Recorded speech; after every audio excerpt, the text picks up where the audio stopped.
ក្នុងសប្តាហ៍ទី2ដើមខែមិនិនាឆ្នាំ2013នេះក្រុមការងារសហគមន៍អាជ្ញាធរអប្សរាបានចុះធ្វើការប្រជុំផ្សព្វផ្សាយជូនប្រជាពលរដ្ឋនៅតាមបណ្ដាភូមិមួយចំនួនក្នុងសង្កាត់នគរធំក្រុងសៀមរាបដែលស្ថិតក្នុងរមណីយដ្ឋានអង្គរដោយមានការចូលរួមពីថ្នាក់ដឹកនាំមន្ត្រីអាជ្ញាធរអប្សរាអាជ្ញាធរដែនដីនិងប្រជាពលរដ្ឋដ៏ច្រើនកកកកិច្ចប្រជុំផ្សព្វផ្សាយនេះបានរៀបចំឡើង3កន្លែងដាច់ដោយឡែកពីគ្នាគឺធ្វើនៅភូមិស្រះស្រង់ខាងត្បូងភូមិរហាល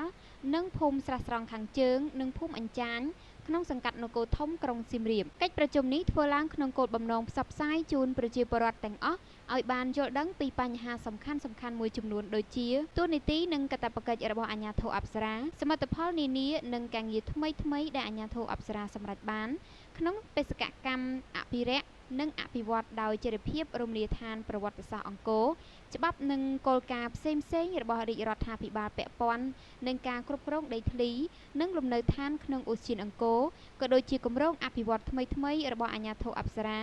និងតម្លៃនៃវប្បធម៌ផងដែរឯកឧត្តមខួនខុននាយអគ្គនាយករងអាជ្ញាធរអប្សរានិងជាអនុប្រធានក្រុមការងារសហគមន៍បានមានប្រសាសន៍ក្នុងកិច្ចប្រជុំនៅភូមិស្រះស្រង់ខាងត្បូងថាអាជ្ញាធរអប្សរាបង្កើតឡើងដោយច្បាប់គឺព្រះរាជក្រឹត្យលេខនសរកត0295 12ចុះថ្ងៃទី19ខែកុម្ភៈឆ្នាំ1995តាមលក្ខខណ្ឌមួយក្នុងចំណោមលក្ខខណ្ឌមួយចំនួនរបស់គណៈកម្មាធិការបេតិកភណ្ឌពិភពលោកតម្រូវឲ្យអនុវត្តក្នុងការដាក់អង្គរចូលក្នុងបញ្ជីបេតិកភណ្ឌពិភពលោកនាឆ្នាំ1992ហើយអាជ្ញាធរអប្សរាបំពេញការងារទៅតាមទួលនីតិដែលមានចែងក្នុងច្បាប់រាល់ជោគជ័យធំដែលអាជ្ញាធរអប្សរាសម្រេចបានរហូតមកដល់ពេលនេះក្នុងបេសកកម្មអភិរក្សនិងអភិវឌ្ឍដោយចីរភាពរមណីយដ្ឋានប្រវត្តិសាស្ត្រអង្គរអាស្រ័យកិច្ចខិតខំរបស់ថ្នាក់ដឹកនាំមន្ត្រីបុគ្គលិកអាជ្ញាធរអប្សរាដោយមានការចូលរួមសហការពីអាជ្ញាធរដែនដីនិងប្រជាពលរដ្ឋគ្រប់លំដាប់ថ្នាក់ជាកត្តាមិនអាចខ្វះបានពាក់ព័ន្ធនឹងការគ្រប់គ្រងដីធ្លីនិងលំនៅឋានក្នុងឧទ្យានអង្គរឯកឧត្តមបានបញ្ជាក់ថាប្រជាពលរដ្ឋរស់នៅយូរលង់មកហើយក្នុងឧទ្យានអង្គរដោយមានឈ្មោះក្នុងបញ្ជីជំរឿនត្រឹមត្រូវរបស់អាជ្ញាធរអប្សរាគឺមានសិទ្ធិកាន់កាប់ដីធ្លីរបស់ខ្លួនដោយស្របច្បាប់និងមានសិទ្ធិផ្ទេរមរតកឲ្យកូនចៅជំនាន់ក្រោយព្រមទាំងមានសិទ្ធិលក់ដូរឲ្យអ្នកភូមិផងរបងជាមួយដើម្បីដោះស្រាយជីវភាពផងដែរជាមួយគ្នានេះដែរក៏មានសិទ្ធិសុំជួសជុលឬសាងសង់ផ្ទះថ្មីជំនួសផ្ទះចាស់ដែលទ្រុឌទ្រោមបានហើយអាចដាក់ពាក្យសុំនៅមណ្ឌលសេវាកម្មរបស់អាជ្ញាធរអប្សរា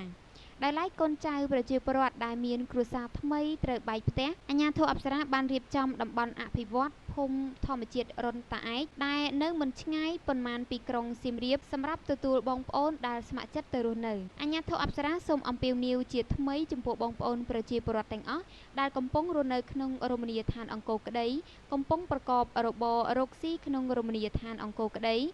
និងរស់នៅក្បែរខាងរមណីយដ្ឋានអង្គរក្តីសូមចូលរួមនិងសហការជាមួយអាជ្ញាធរ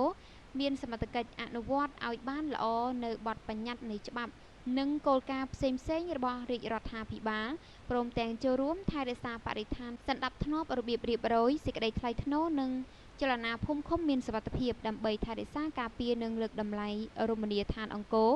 ដែលជាបេតិកភណ្ឌពិភពលោករបស់យើងឲ្យចម្រុងចម្រើនគង់វង្សយូរអង្វែងទន្ទឹមនឹងនេះដែរជារៀងរាល់ឆ្នាំនៅរដូវប្រាំងប្រទេសយើងតែងមានអាកាសធាតុក្តៅហែងចាប់តាំងពីខែធ្នូដល់ខែមេសាក្នុងរយៈពេលនេះតែងមានបញ្ហាអគ្គិភ័យកើតឡើងជាញឹកញាប់ទាំងឆាប់ឆេះព្រៃឈើទាំងលំនៅឋានប្រជាពលរដ្ឋយើងទាំងអស់គ្នាដឹងស្រាប់ហើយថាអគ្គិភ័យជាគ្រោះមហន្តរាយដ៏សាហាវដែលបំផ្លាញមិនត្រឹមតែផ្ទះសម្បែងទ្រព្យសម្បត្តិព្រៃឈើប៉ុណ្ណោះទេប៉ុន្តែវាអាចបំផ្លាញដល់អាយុជីវិតមនុស្សសត្វទៀតផងគ្រោះមហន្តរាយនេះអាចកើតឡើងគ្រប់ពេលវេលានៅពេលណាដែលយើងធ្វេសប្រហែសមិនបានប្រុងប្រយ័ត្នដើម្បីបញ្ជៀសនិងទប់ស្កាត់នៅគ្រោះមហន្តរាយដោយអគ្គិភ័យនេះអាជ្ញាធរអប្សរាសូមអំពាវនាវដល់អ្នកទេសចរបងប្អូនប្រជាពលរដ្ឋកំពុងរស់នៅក្នុងរមណីយដ្ឋានអង្គរក្តីរស់នៅក្រៅរមណីយដ្ឋានអង្គរក្តីនិងរស់នៅទូទាំងខេត្តសៀមរាបក្តីសូមធ្វើការប្រុងប្រយ័ត្នប្រកបដោយស្មារតីខ្ពស់បំផុតដើម្បីជៀសវាងកុំឲ្យមានគ្រោះអគ្គិភ័យកើតឡើង